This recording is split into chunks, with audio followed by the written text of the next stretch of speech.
আশ্রয়ণ প্রকল্প ২ এর আওতায় পঞ্চম পর্বের দ্বিতীয় ধাপে লালমনিরহাট, কক্সবাজার ও ভোলার গৃহ ও ভূমিহীন ১৮,৫৬৬টি পরিবার পেল প্রধানমন্ত্রীর উপহার জমির মালিকানা সহ ঘর। মঙ্গলবার গণভবন থেকে ভিডিও কনফারেন্সের মাধ্যমে সুবিধাভোগীদের মাঝে জমির দলিল হস্তান্তর কার্যক্রম উদ্বোধন করেন প্রধানমন্ত্রী শেখ হাসিনা। আশ্রয়ণ প্রকল্পে পুনর্বাসিতদের মাঝে আত্মবিশ্বাস, আত্মমর্যাদা বোধ ফিরে এসেছে বলেও মন্তব্য করেন প্রধানমন্ত্রী।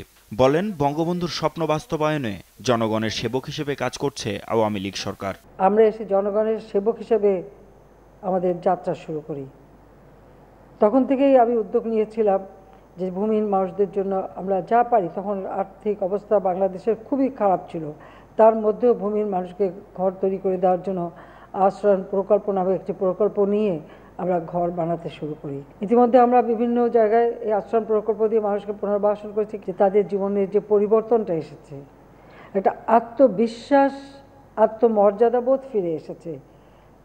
একটি দেশকে উন্নত করতে হলে এটা সবথেকে বেশি প্রয়োজন।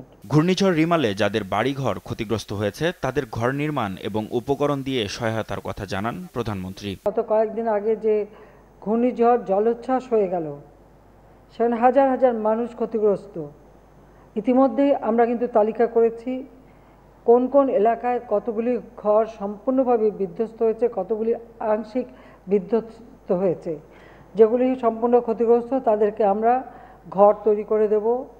আংশিক ক্ষতিগ্রস্ত তাদের জন্য আমরা ঘর নির্মাণ উপকরণ দিয়ে সহায়তা করব। অর্থাৎ এই যে প্রাকৃতিক দুর্যোগ, এই দুর্যোগে যারা ক্ষতিগ্রস্ত তাদের পাশে আমরা আছি। এ সময় আরও ৭০টি উপজেলাকে ভূমি ও গৃহহীন মুক্ত ঘোষণা করেন সরকার প্রধান। এর মধ্য দিয়ে দেশের ৫৮টি জেলা এবং ৪৬৪টি উপজেলা ভূমি ও গৃহহীন মুক্ত হল। মাহমুদ হাসান, দেশ টিভি, ঢাকা। আমাদের একটু ভালো অবস্থা হলো, সকলকে এখন